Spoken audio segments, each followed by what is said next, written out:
WBC আছে সেটা যখন টার্গেট করে তারা, তাতে করে আমাদের শরীরের ইমিউনিটি কম হয়ে যায়।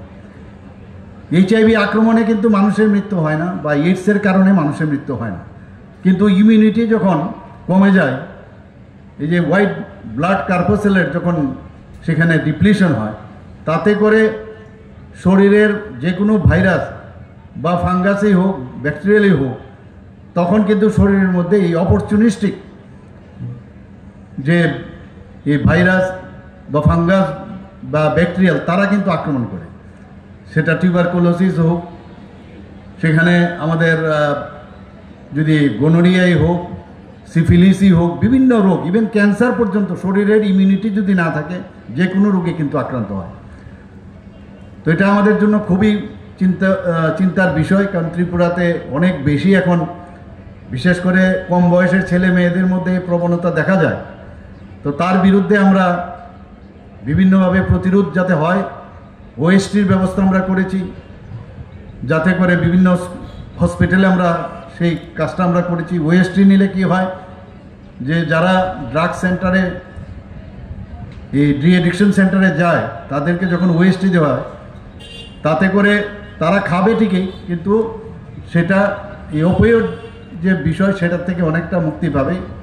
এফেক্টটা এরকমই থাকবে, কিন্তু তাতে করে শরীরে কোনো অসুবিধা হয় না। অ্যান্টি রেট্রোভায়াল থেরাপি সেটাও নেওয়ার জন্য আমরা ব্যবস্থা করেছি।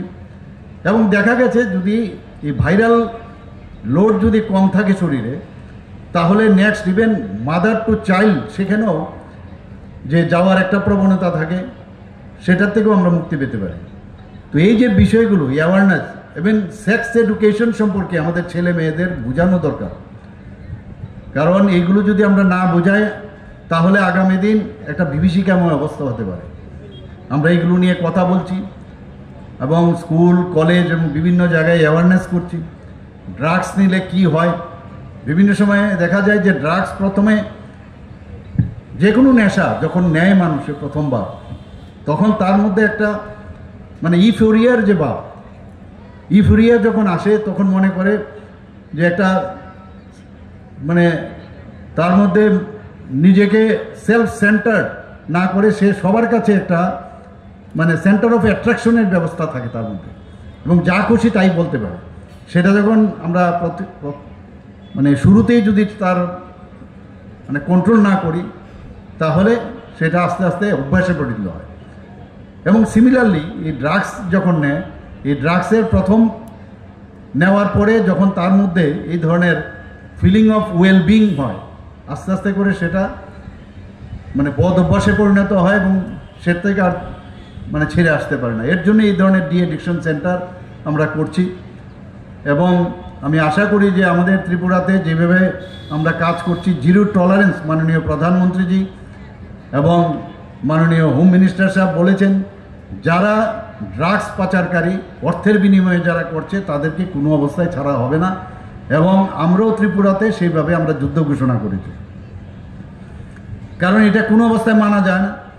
ত্রিপুরাতে যে তথ্য এখন পর্যন্ত পাওয়া গেছে 2023-24 থেকে 24-25-এ, সেখানে আমাদের আমাদের ডিজিপি সাহেব অলরেডি বলেছেন যে সেখানে যে সিজারের যে লিস্ট প্রায় 103 থেকে 4% বেড়েছে। শুধু তাই নয়, আমাদের যে ডিস্ট্রাকশন, যে ড্রাগসের যে ডিস্ট্রাকশন হচ্ছে, তাও প্রায় 132%-এর মতো দেখা গেছে বেড়েছে। তো এই কার্য তো চলছে, কিন্তু আমাদের পুলিশ বা আদার এজেন্ট যারা এএনটি ড্রাগস নিয়ে কাজ করছে, এখানে যারা আমাদের সাহায্য করছেন, তারও এখানে আমাদের যে ত্রিপুরাতে যাতে এটা কম হয় সেই ব্যবস্থায় ন্যাশনাল লেভেলও আমাদেরকে সাহায্য করছেন। তো তারা তো করছেন, কিন্তু সাধারণ মানুষ যদি এর মধ্যে হেল্প না করে, তাদেরকে যদি আরও সচেতনতা আমরা না করি, যারা গার্জিয়ানরা আছেন তাদেরও গুরুত্বপূর্ণ ভূমিকা, একটা বিশেষ একটা গুরুত্বপূর্ণ ভূমিকা তাদের রয়েছেন। এবং আমি বলবো যারা স্টুডেন্টরা এখানে আছেন, যখনই ক্লাস বা যে কোনো জায়গায় যদি দেখা যায় কোনো কাদের মধ্যে কিছু অ্যাবনর্মালিটি আছে, তো সাথে সাথে টিচার্সদের গোচরে নিয়ে আসা, এবং যারা গার্জিয়ানরা আছেন তাদেরকেও বলবো যে আপনাদের ছেলে মেয়েদের যদি দেখেন যে অ্যাবসেন্ট স্কুলের মধ্যে হচ্ছে কিনা, কলেজে হচ্ছে কিনা, সেই বিষয়গুলো নিশ্চয়ই আমাদের গোচরে আনতে হবে এবং সেইভাবে কাজ আমরা যাতে নেশামুক্ত ত্রিপুরা, নেশামুক্ত ভারত আমরা করতে পারি, সেই কাজটা আমরা নিশ্চয়ই করব।